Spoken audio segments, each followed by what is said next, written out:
አልሰጡኝም፣ እስትንፋስ አልሰጡኝም። ያንን ያደረገልኝ ግን እግዚአብሔር ነው። ሰማይን የዘረጋው እግዚአብሔር ነው። በቀን ፀሐይ ያደረገ እግዚአብሔር ነው። በሌሊት ጨረቃን ያደረገ እግዚአብሔር ነው። ከዋክብትን የሚያደርግ እግዚአብሔር ነው። ምድርን በኋላ ያጸና እግዚአብሔር ነው። የሰው ልጆችን ከአንድ የፈጠረ እግዚአብሔር ነው። በእርሱ ሕያዋን ነን፣ በእርሱ እንንቀሳቀሳለን፣ በእርሱ እንኖራለን።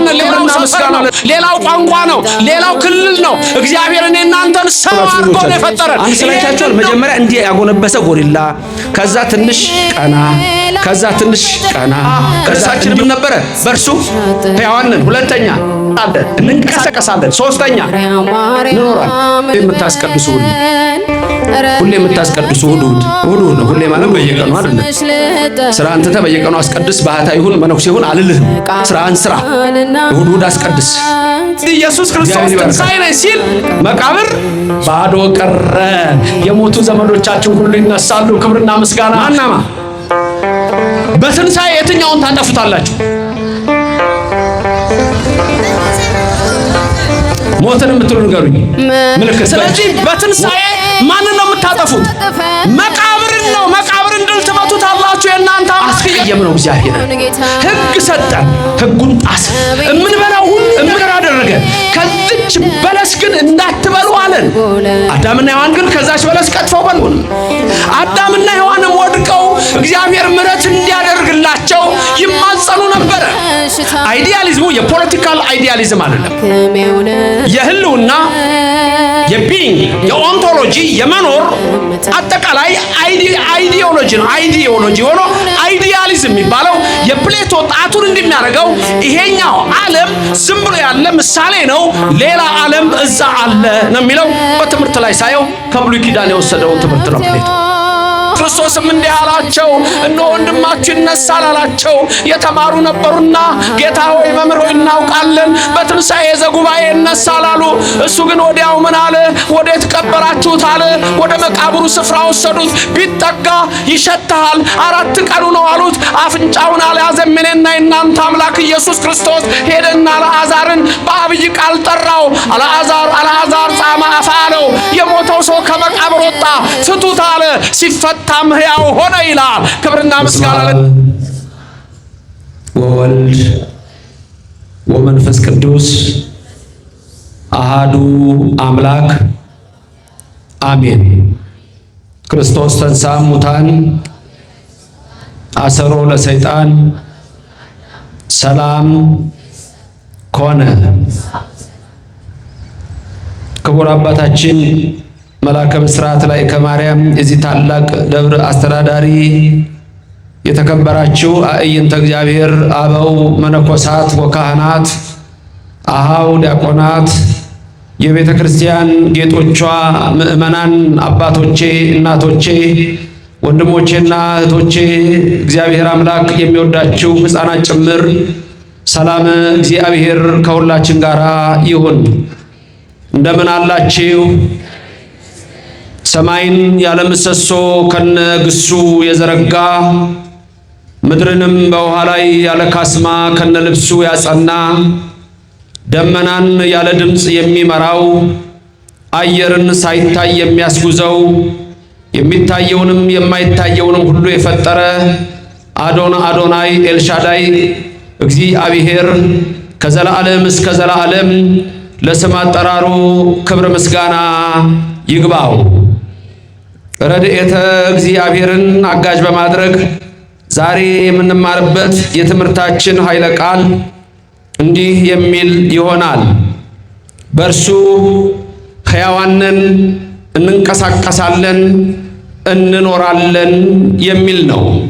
ሰው ለሰው አስታዋሽ ነው። ሰው ለሰው አሳሳቢ ነው። በልቡና የሚያሳድር በአእምሮ የሚቀርጽ የቃሉ ባለቤት ሕያው እግዚአብሔር የምትሰሙትን ቃል ሁሉ በልቡናችሁ ጽላት ይጻፍላችሁ። ለእኔም ለምናገረው ማስተዋልና ጥበቡን ምስጢሩ እንዲገልጽልኝ ብርሃነ ዓለም ቅዱስ ጳውሎስ እንዳለ የቃሉን ደጅ እንዲከፍትልኝ ሁል ጊዜ በጸሎታችሁ አስቡኝ። ይህ ቃል የሚሰማችሁ ሁሉ ሐሳባችሁን በሰማይ አድርጉ፣ ያላችሁበትንም ስፍራ እወቁ። የጽድቅን ቃል ደስ በሚያሰኙ ጆሮዎች አድምጡ። አንድም እንኳ በዚህ ቅጽር የራሱን ወሬ የሚያወራ ሰው ከቶ አይሰማ። ምድርን ባያት ጊዜ እንድትንቀጠቀጥ ለሚያደርጋት ደሴቶችንም ለሚያቀልጠው ኃያልና ብርቱ አምላክ ከዚህ ሰዓት ጀምራችሁ ሁላችሁም ልቡናችሁን ለሰራዊት ጌታ ለእግዚአብሔር አስማርኩ። በእርሱ ሕያዋን ነን፣ እንንቀሳቀሳለን፣ እንኖርም አለን። ቃሉ የሐዋርያው የቅዱስ ጳውሎስ ቃል ነው። ቦታው ግብረ ሐዋርያት የሐዋርያት ሥራ ምዕራፍ 17 ቁጥር 28 ላይ ነው። ስብከቱ የተሰበከው በግሪክ ፍልስፍና ለረቀቀችዋ ለጥንቷ አቴና ነው። ጳውሎስ ሐዋርያ ወደ አቴና የሄደበት ምክንያት ጠላት ተነስቶበት ስለምን ስለ ኢየሱስ ክርስቶስ ይሰብካል በሚለው ፈተና ከወንድሞች ጋር በተሰሎንቄ ከዛም በቤሪያ ከዛም ወደ አቴና ሄዶ በመንገድ ላይ ሲነጋገር አሪዮስ ፋጎስ በተባለው የባህል ማዕከል በዛ ያስተማረው ትምህርት ነው። ከዛ ትምህርት ውስጥ የወሰድኩት ቁጥር 28 ላይ ያለውን አንዱን አረፍተ ነገር ነው። ርዕስም ያደረግኩት እሱን ነው። ዛሬ በዚህ በታላቁ ደብረ በስላሴ በአዳማ ናዝሬት ከተማ የምንማርበት የትምህርታችን ኃይለ ቃል ይሆናል። የነቢያትን የሐዋርያትን የሊቃውንትን ጉባኤ ባረከ እግዚአብሔር የእኛንም ይባርክልን። በሐዋርያት መካከል የነበረች ቅድስተ ቅዱሳን ድንግል ማርያም በእኔና በእናንተ መካከልን ትኑርልን። በእርሱ ሕያዋን ነን፣ እንንቀሳቀሳለን፣ እንኖርማለን። ድገሙልኝ። ሶስት ነገሮች ናቸው። ሶስት ነገሮች። አጠቃላይ አረፍተ ነገሩን እንደገና ልባችሁ ጻፉት። በእርሱ ሕያዋን ነን፣ እንንቀሳቀሳለን፣ እንኖራለን። ለሚያኖረን ለእግዚአብሔር ምስጋና እንሰጠዋለን። ክብር ምስጋና ይሁን። መልካም ትምህርት እንማራለን። ስብከታዊ ማረገዋለሁ። ዋናው ትምህርት ነው። ስለዚህ ትምህርት ደግሞ እየተረዳዱ ነው። አሁን መድገም ትችላላችሁ። በደንብ ጽፋችሁታል። ድገሙልኝ እስቲ። በእርሱ አንደኛ ምንድነን? ሕያዋን ነን። ሁለተኛ እንንቀሳቀሳለን። ሶስተኛ እንኖራለን። ድገሙልኝ። በእርሱ አንደኛ ምንድነን? ሕያዋን ነን። በእርሱ ሁለተኛ ምንድነን? እንንቀሳቀሳለን። ሶስተኛ በእርሱ እንኖራለን። እውነት ነው። በእርሱ የተባለው ማን? የጥንት ግሪክ ታመልክ የነበረችው አማልክትን የሰው ልጆችን ነው። በተለይ ደግሞ በጥንቷ አቴና ኦሊምፐስ ተራራ ላይ 11ዱ አማልክት ንጉሠ ነገሥታቸው ዚውስን ይዘው ግሪኮች የሚያመልኩት ሰውን ነው። በተለይ አንድ ጊዜ ተደንቀው በዮሐንስ ወንጌል ምዕራፍ 12 ላይ ወደ ኢየሩሳሌም መጥተው ኢየሱስ የት አለ? ኢየሱስን ልናየው እንወዳለን አሉ። ምክንያቱም ዮሐንስ ወንጌል ምዕራፍ 11 ላይ አንድ ሰው ከሞት ተነስቷል። ያውም በአራተኛው ቀን ነው። ስሙን ታውቁታላችሁ። አልዓዛር ነው። የማርያምና የማርታ ወንድም ነው። በቢታንያ ማርያምና ማርታ ነበሩ። ኢየሱስ ክርስቶስ የወዳቸው የነበረ ወንድማቸው አልዓዛር ታመመ። በታመመ ጊዜ ወደ ኢየሱስ መልእክት ላኩ። እባክህ ጌታ ሆይና ወንድማችን አልዓዛር ነው ታሟልና ናና ፈውስልን አሉት። ኢየሱስ ያውቃል፣ ግን አልመጣም። ከተቀበረ በኋላ በአራተኛው ቀን ሲመጣ መምህራችሁ መጣ ሲባል ማርታ ሮጣ ወጣች፣ ወደ ጌታም ቀረበች። ጌታ ሆይ አንተ በዚህ ኖረ ቢሆን ኖሮ ወንድማችን አልዓዛር ባልሞተ ነበር አለች። ማርያምም ተከተለች። ኢየሱስ ክርስቶስም እንዲህ አላቸው፣ እነሆ ወንድማችሁ ይነሳል አላቸው። የተማሩ ነበሩና ጌታ ሆይ መምህር ሆይ እናውቃለን፣ በትንሣኤ ዘጉባኤ ይነሳል አሉ። እሱ ግን ወዲያው ምን አለ? ወዴት ቀበራችሁት አለ። ወደ መቃብሩ ስፍራ ወሰዱት። ቢጠጋ ይሸታል፣ 4 ቀኑ ነው አሉት። አፍንጫውን አልያዘም። እኔና የእናንተ አምላክ ኢየሱስ ክርስቶስ ሄደና አልዓዛርን በአብይ ቃል ጠራው። አልዓዛር ጻማ አፋ አለው። የሞተው ሰው ከመቃብር ወጣ፣ ፍቱት አለ። ሲፈታም ሕያው ሆነ ይላል። ክብርና ምስጋና ለእግዚአብሔር ይድረሰው። ማይመስገን ክብርና ምስጋና ለሱ ይድረሰው። ይሄ ተአምር ተሰማ። አይሁድ ተበሳጩ። አልዓዛርን ለመግደል በጣም ብዙ ጥረት አደረጉ። አልዓዛር ስንት ዓመት ኖረ? ከዛ በኋላ ከተነሳ በኋላ ይሄን ለሚነግረኝ አንድ መጽሐፍ እሰጣለሁ። መላከ ብስራት ይሄን መልስ ስለሚመልስ አልዓዛር ከሞት ከተነሳ በኋላ ስንት ዓመት ኖረ? ግምት ነው እናቴ። ያገኙት ነበር መልሱ። በቃ ጊዜ የለኝም፣ ተሸላሚ የለም። አልዓዛር ከመቃብር ከወጣ በኋላ 40 ዓመት ነው የኖረው። አልዓዛር ከመቃብር ከወጣ በኋላ ከተነሳ በኋላ ይሄ ታምር ነው። የሞተ ሲነሳ አይተው አያውቁም። ሞቶ የተነሳም የለም። ስለዚህ የግሪክ ሰዎች በእነሱ ዘንድ ትንሣኤ የለም።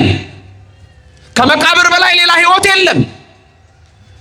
4ቱን የህይወት ጥያቄዎች መመለስ አይችሉም። ጳውሎስ ሐዋርያ በአቴና በአሪዮስፋጎስ የነገራቸው 4ቱን መሰረታዊ ጥያቄዎች መልስ እንዲያገኙ ነው። ምንድናቸው 4ቱ መሰረታዊ ጥያቄዎች? ከዚህ ቀጥሎ እናገራለሁ፣ ትደግማላችሁ። the 4 greatest questions in someone's life። እነዚህ በፍልስፍናውና በረቀቀው ትምህርት ውስጥ እነዚህ 4 ጥያቄዎች የህይወት ጥያቄዎች ናቸው። ላስብላችሁ። 1 እኔ ማን ነኝ? መልስ እንጀሩ ንገሩኝ እንጂ 1 እኔ ማን ነኝ? ድገሙልኝ። ወይ መምህር ዘበን አለችኝ እኮ ሊቀ ካህናት። እኔ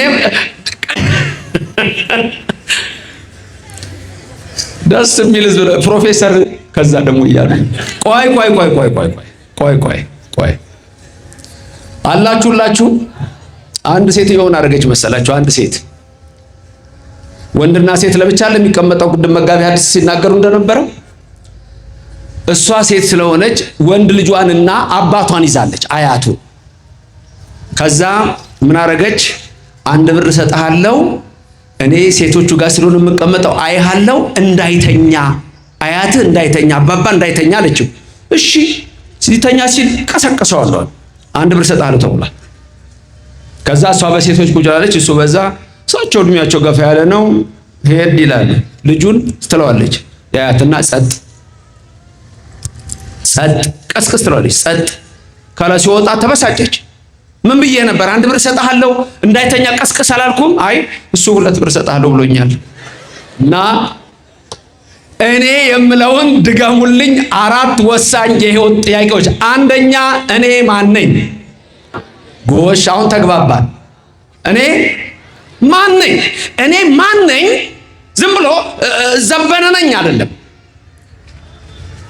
መገርሳ ነኝ አይደለም፣ ሀጎስ ነኝ አይደለም፣ አልማዝ ነኝ፣ ጫልቱ ነኝ፣ ከድጃ ነኝ አይደለም። ይሄ ለማንኛውም ሰው ስለሆነ ጥያቄው ለማንኛውም ዓለም ላይ ላለ ፍጥረት ስለሆነ እኔ ማን ነኝ? ይሄ በፍልስፍናውና በነገረ መለኮት ረቂቅ ትምህርት ውስጥ it's a question of identity ነው። ዝም ብሎ ተውላጠ ስም አይደለም፣ ከሌለኝ አይደለም። እኔ ማን ነኝ? it's a question of identity የማንነት ጥያቄ። ሁለተኛ ድገሙልኝ። ከየት መጣሁ?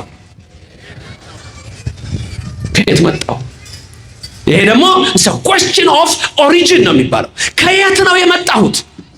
ተመልከቱ። ሶስተኛው ጥያቄ ደግሞ እዚህ ምንድነው የምሰራው? ምን አልኩኝ? it's a question of purpose ነው። ምንድነው የማደርገው እዚህ ምድር ላይ? ምንድነው ፐርፐዛችን? ምንድነው የምናደርገው? ለምንድነው እዚህ ምድር ላይ የምኖረው? ምንድነው የመጣሁት? ምንድነው የምሰራው? ምንድነው የማደርገው? እዚሁ ምድር ላይ የሚቀር ነው? ወደ ሰማይ ይዞኝ የሚወጣ ነው? ወዴት ነው? የመጨረሻው ጥያቄ ደግሞ እንዲሁ ወሳኝ ነው። የመጨረሻው ጥያቄ ድገሙልኝ፣ መጨረሻዬስ ወዴት ነው? It's a question of destination ይባላል። ወዴት ነው የምንሄደው? መጨረሻችን ወዴት ነው? ይሄ ማወቅ አለብን። ዶሮ ከታረደች በኋላ ፍልሃ እንደሚጠብቃት አታውቅም። ከሞትን በኋላ ምን እንደሚጠብቀን የሚለውን ወሳኝ ነገር ግሪኮች ይህንን አያውቁ። ለዚህ ጥያቄ መልስ አልነበራቸው። ሁሉ ነገራቸው ምድር ላይ ነው። እኔ ማን ነኝ ለሚለው ብዙ ምርምር ተደርጓል። ሰው ነኝ በሚለው ሰው ደግሞ ምን እንደሆነ ተፈላስፈዋል። ከየት መጣሁ ለሚለው ግን መልስ የላቸውም። ሳይንስ ከየት መጣሁ ለሚለው መልሱ ምንድነው? ከጎሪላ፣ ከዝንጀሮ፣ ከቢግ ባንግ ቲዮሪ፣ ከሚኒ ባንግ ቲዮሪ ሰዎች የሚያወሩት ይሄንን ነው። ትምህርት ቤት ስንማር ሰው ከዝንጀሮ መጣ ነው አይደል? እንዴት ሆነ? እኔ ብዙ ጊዜ የምጠይቀው ጥያቄ አለ። የዛሬ ዝንጀሮ ሰው ዝንጀሮ የሆነው መቼ ነው? ዝንጀሮ ከዛ ስላይታችኋል። ሳይንስ ወጣቶች ስለሆናችሁ ብዙዎቻችሁ አንድ ስላይታችኋል። መጀመሪያ እንዲህ ያጎነበሰ ጎሪላ፣ ከዛ ትንሽ ቀና፣ ከዛ ትንሽ ቀና፣ ከዛ እንዲሆነ ሰው ሆነ። ይሄ ነው አለ ትምህርቱ። ጳውሎስ ሐዋርያ ለግሪኮች ለአቴናዎች የሚነግራቸው ነገር ይሄንን ነው። ርዕሳችን ምን ነበረ? በእርሱ አንደኛ ሕያዋን ነን፣ ሁለተኛ እንንቀሳቀሳለን፣ ሶስተኛ እንኖራለን። ልጁ ትምህርት ቤት ገባ። ብዙ ጊዜ እናገረዋለሁ ይሄንን። ሰው የመጣው ከዝንጀሮ ነው አሉት አስተማሪው። ሰው የመጣው ከዝንጀሮ ነው። ሄደና አባቱ ጋር አባዬ ሰው ከመጣው የት ነው? ቲቸር እኮ ከዝንጀሮ ነው አሉ። ልክ ናቸው ቲቸር፣ ሰው ከመጣው ከዝንጀሮ ነው። ጓዳ ገባ። እማዬ አላት ሰው የመጣው ከየት ነው? ከእግዚአብሔር። እንዴ አባዬ እኮ ከዝንጀሮ አለኝ። እሱ የራሱን ዘመዶች ነግሮሃል፣ እኔ ራሴን ዘመዶች ነግሬሃለሁ ነው እኮ። ዳርዊን የራሱን ዘመዶች ነግሮናል። እግዚአብሔር ደግሞ ዘመዳችን ነውና በእርሱ ሕያዋን ነን። በቢግ ባንግ ቲዮሪ በሳይንስ ሐሳብ በምድራዊ ሰው አይደለም። የምድር ባለስልጣናት ህይወት አልሰጡኝም፣ እስትንፋስ አልሰጡኝም። ስሙን ኦቱ እንለዋለን፣ ኦክሲጅን። ያንን ያደረገልኝ ግን እግዚአብሔር ነው። ሰማይን የዘረጋው እግዚአብሔር ነው። በቀን ፀሐይ ያደረገ እግዚአብሔር ነው። በሌሊት ጨረቃን ያደረገ እግዚአብሔር ነው። ከዋክብትን የሚያደርግ እግዚአብሔር ነው። ምድርን በኋላ ያጸና እግዚአብሔር ነው። የሰው ልጆችን ከአንድ የፈጠረ እግዚአብሔር ነው። በእርሱ ሕያዋን ነን፣ በእርሱ እንንቀሳቀሳለን፣ በእርሱ እንኖራለን። ክብርና ምስጋና ለዘላለም አምላክ ለሰማዩ ንጉሥ ይሁን። እነዛ ጥያቄዎች ወሳኝ ናቸው። እኔ ማን ነኝ ማለት ፍጡር ነኝ። ከየት መጣሁ ማለት ከፈጣሪ ነው። እዚህም እንደምሰራው አዳምና ሔዋን በበደሉት በደል ነው እንጂ ሌላ የተዘጋጀልኝ ህይወት ስላለ መጨረሻዬ ወዴት ነው? ወደ መንግስተ ሰማያት። የኔና የናንተ መጨረሻ መንግስተ ሰማያት ነው። ክብርና ምስጋና ለሥላሴ ይሁን። እግዚአብሔር የተመሰገነ ይሁን። እስቲ ቅዳሴ የምታስቀድሱ ሁሌ የምታስቀድሱ እሑድ ነው። ሁሌ ማለት በየቀኑ አይደለም። ስራህን ትተህ በየቀኑ አስቀድስ። ባህታ ይሁን መነኩሴ ይሁን አልልህም። ስራህን ስራ። እሑድ አስቀድስ። እግዚአብሔር ይባርካችሁ። የመጨረሻው ቃል ምንድነው? የቅዳሴ የመጨረሻው ቃል ምንድን ነች? ካህኑ ይባርኩና ሁላችሁንም ከባረኩ በኋላ ዲያቆኑ ይላችኋል፣ በሰላም እቱ በሰላም ይላል። እቱ በሰላም ግቡ። ለጊዜው ወደ ቤታችሁ ግቡ ነው። ፍጻሜው ግን ምን ማለት? እቱ በሰላም ማለት ጌታ በቀኙ አቁሟችሁ ንውሃቤ ግቡ ወደ መንግስተ ሰማያት ማለት ነው። ስለዚህ ቅዳሴውን አስቀድሳችሁ ኃጢአታችሁ ተወግዶ በደላችሁ ተደምስሶ እግዚአብሔር ይቅር ብሎን ስጋውና ደሙን ተቀብለን ሁላችንም እግዚአብሔር ይፍታ ተብለን የቀደመ ኃጢአታችን እንደ ኢያሪኮ ግንብ ቀልጦ እንደ ሻማ ቀልጦ ንጹህ ሆነን ሂዱ በሰላም ስንባል መንግስተ ሰማያት ግቡ ማለት ነው። አሜን ያድርግልን። ክብርና ምስጋና ለእግዚአብሔር ይድረሰው። የቅዳሴው ሚስጥር ሰዎችን መንግስተ ሰማያት ማስገባት ነው። በእርሱ ሁለት በእርሱ እንንቀሳቀሳለን፣ ሶስት በእርሱ እንኖራለን። አቴና የነ ሶቅራጢስ ሀገር ናት። ሶቅራጢስ ታላቁ ፈላስፋ ነው። የሶቅራጢስ ተማሪ ፕሌቶ ነው። ፕሌቶ በተለይ የሚደንቅ ሪፐብሊክ በተባለው ትልቁ መጽሐፍ ውስጥ የሶቅራጥስን ትምህርቶችና የራሱን ፍልስፍና አስቀምጧል። ሶስተኛው ኤርስቶትል ነው። አርስጣጣሊስ የምንለው ኤርስቶትል ደግሞ ሰማይ ላይ ምንም ነገር የለም ብሎ ያስተማረ መምህር ነው። እቤታችሁ ስትገቡ ብዙ ጊዜ ሶሻል ሚዲያ የምትጠቀሙ ወይም ስልካችሁ ላይ the school of አቴና የሚል ስዕል ተመልከቱ። the school of አቴና ራፋኤል የተባለ ሰው የሳለው ስዕል ነው። ማዕት ተማሪዎች እንደዚህ ቁጭ ብለው ታያላችሁ። ሁለት ሰዎች ከፊት ቆመው ታያላችሁ። ከቆሙት ሰዎች መካከል አንዱ ጣቱን እንዲህ ያደርጋል። አሁን እያየ ያለ ካለም ድንገት ጣቱን እንዲህ የሚያደርጋል። አንዱ እንዲህ አድርጓል። ከጎኑ ያለው ደግሞ እጁን እንዲህ አድርጓል። እነዚህ ሁለቱ ፕሌቶና ኤርስቶትል ናቸው። ፕሌቶ እንዲህ የሚለው አይዲያሊዝም ነው። አይዲያሊዝሙ የፖለቲካል አይዲያሊዝም አይደለም። የህልውና የቢንግ የኦንቶሎጂ የመኖር አጠቃላይ አይዲዮሎጂ ነው። አይዲዮሎጂ ሆኖ አይዲያሊዝም የሚባለው የፕሌቶ ጣቱን እንደሚያደርገው ይሄኛው ዓለም ዝም ብሎ ያለ ምሳሌ ነው፣ ሌላ ዓለም እዛ አለ ነው የሚለው። በትምህርት ላይ ሳየው ከብሉይ ኪዳን የወሰደው ትምህርት ነው ፕሌቶ። እጁን እንዲህ ያደረገው ደግሞ ለፕሌቶ መልስ የሚሰጠው የራሱ ተማሪ ነው። ፕሌቶ ተረጋጋ ነው።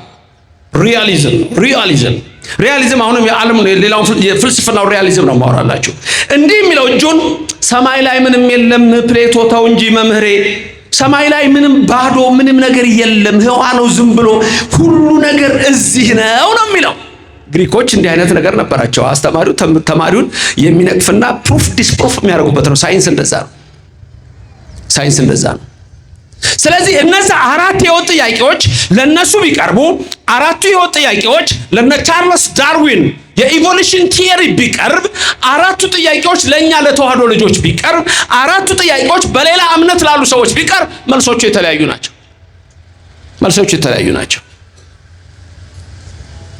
እኛ በመጀመሪያ የምንመሰክረው ፍጡር ነኝ ነው። ማፈጠረኝ በቃ ማን ነው የምናመሰግነው? ፈጣሪ ደግሞ ልዑል ነው አይደል? ስንጸልይ ምን ብለን እንጸልያለን?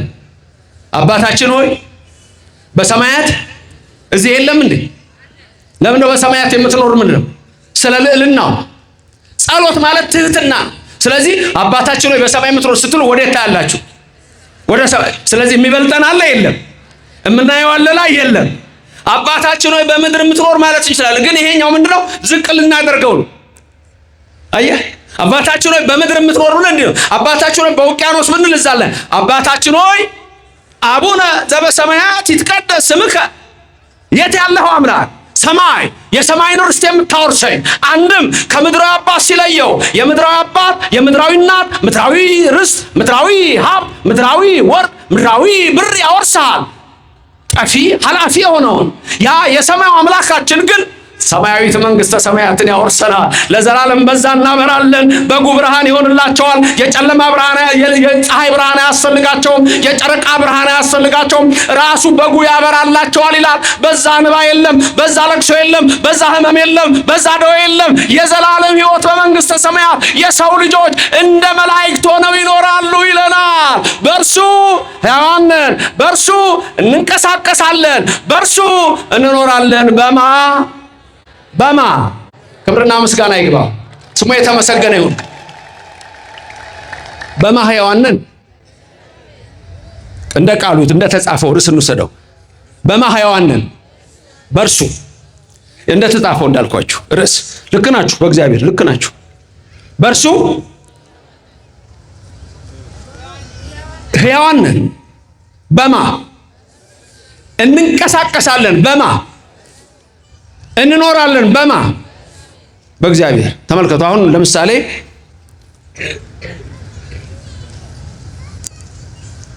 ይህ ዓለም ዝም ብሎ የመጣ አይደለም። ለምሳሌ አንዳንድ ሰዎች እግዚአብሔርን አላምንም የለም ለሚሉ ሰዎች በምን ነው የምታስረዱት? የእግዚአብሔርን መኖር አለውት እግዚአብሔርን በምን ታስረዳላችሁ? መጽሐፍ ቅዱስ አያምንም አንድ ሰው በምን ልታስረዱት ትችላላችሁ? ብዙ አርጊውመንቶች አሉ። የሚባሉ ጫፍጫፉን ልንገራችሁና አንዱን ልንገራችሁ።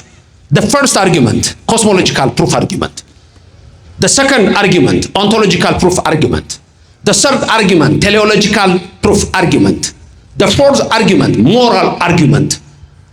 እነዚህ እንኳን ዝም ብለን ስናያቸው ከነዚህ ውስጥ አንዱ ልንገራችሁ ቴሌኦሎጂካል ፕሩፍ የሚባለው ይሄ ቅዱስ ጳውሎስ በአንደኛ ቆሮንቶስ ላይ የሚያስቀምጠው ምንድነው? ይሄ ዓለም በደንብ ነው የተዘጋጀው። ለምሳሌ አዳማ ከተማ ላይ ናዝሬት ትልቅ ህንጻ ውሰዱ። የተለያየ ክፍል አለው አይደል? በእያንዳንዱ ክፍል መብራት አለ አይደል? እያንዳንዱ ክፍል በር አለው። በደንብ ነው የተሰራው። በደንብ አልተሰራም? በደንብ ተሰርቷል። መብራቱ የሁሉም መብራት አንድ ቦታ አለ አይደል? ባልቦላው አንድ ሰው ሄዶ አሁን እዚህ ያለውን አንድ ሰው ሄዶ መብራቱን ቢያጠፋ ሁሉም መብራት ምን ይሆናል? ይጠፋል። አንድ ሰው ሄዶ ሲያበራው ሁሉም መብራት ምን ይሆናል? ይበራል።